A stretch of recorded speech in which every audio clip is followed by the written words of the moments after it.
சொல்கிறேன். 15 ஹெர்பல்ஸ் போட்டு நம்ம நல்லெண்ணெயில் ரெடி பண்ணி கொடுத்துட்ருக்கோங்க. இந்த ஹெர்பல் அப்படின்னா பார்த்துட்டிங்க அப்படின்னா ஹென்னா பவுடரெல்லாம் வாங்காமல் எல்லாமே 15 ஹெர்பல்ஸுமே அரைச்சி இந்த மாதிரி உள்ளே சேர்த்து நல்லெண்ணெய் நல்லா கலந்து விட்டுட்டு அதுக்கப்புறம் தாங்க நம்ம ஸ்டவ் ஆன் பண்ண போகிறோம். இப்போ ஃபஸ்ட்டு நல்லா இந்த மாதிரி மிக்ஸ் பண்ணி விட்டுறலாம். இப்போ நல்லெண்ணெய் அப்படின்னா நிறைய பேர் என்ன கேட்குறீங்க அப்படின்னா இது வந்து சளி பிடிக்குமா அந்த மாதிரியெல்லாம் கேட்குறீங்க. கண்டிப்பாக இல்லைங்க. அந்த 15 ஹெர்பல்ஸில் ஒன்று பார்த்துட்டிங்க அப்படின்னா கருந்துளசி போடுறோம்.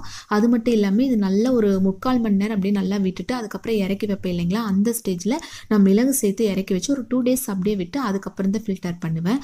பாருங்கள் நல்லா இந்த மாதிரி கலர் சேஞ்ச் ஆயிரும். இப்போ நம்ம க்ரீன் கலரில் நல்லா அரைச்சி போட்டோம் இல்லைங்களா, நல்லா பிளாக் கலராக வர்ற அளவுக்கு நம்ம விட்டுறலாங்க. ஹை ஃப்ளேமில் வைக்கக்கூடாதுங்க. ஹை ஃப்ளேமில் வச்சோம் அப்படின்னா அந்தளவுக்கு ரிசல்ட் இருக்காது. நல்லா லோ ஃப்ளேம்லேயே நல்லா இந்த மாதிரி ஆனதுக்கப்புறம் நம்ம மிளகு போட்டு இறக்கிக்கலாம். நம்ம ஹெர்பல் ஹேர் ஆயில் பார்த்துட்டிங்க அப்படின்னா ஒயிட் ஹேர் நம்மளோட கஸ்டமர் பிக் அனுப்பிச்சிருக்காங்க பாருங்கள். ஆல்ரெடி நான் ஷேர் பண்ணியிருக்கேன். புதுசாக பார்க்குறவங்களுக்காக மறுபடியும் உங்களுக்காக ஷேர் பண்ணுறேன். நல்ல ஒயிட் ஹேருக்கு நல்ல ரிசல்ட் இருக்குங்க. அது மட்டும் இல்லாமல் ஹேர் ஃபால் இருக்குது, ஹேர் வந்து ரொம்ப ட்ரையாக இருக்குது, இந்த மாதிரி எல்லாத்துக்குமே சூப்பராக ரிசல்ட் இருக்கும். இது எப்படி யூஸ் பண்ணலாங்கிற வீடியோ ஆல்ரெடி கொடுத்துட்டேங்க. உங்களுக்கு இந்த ஹெர்பல் ஹேர் ஆயில் வேணும் அப்படின்னா வாட்ஸ்அப் நம்பர் கொடுக்குறேன், நீங்கள் மெசேஜ் பண்ணுங்கள்.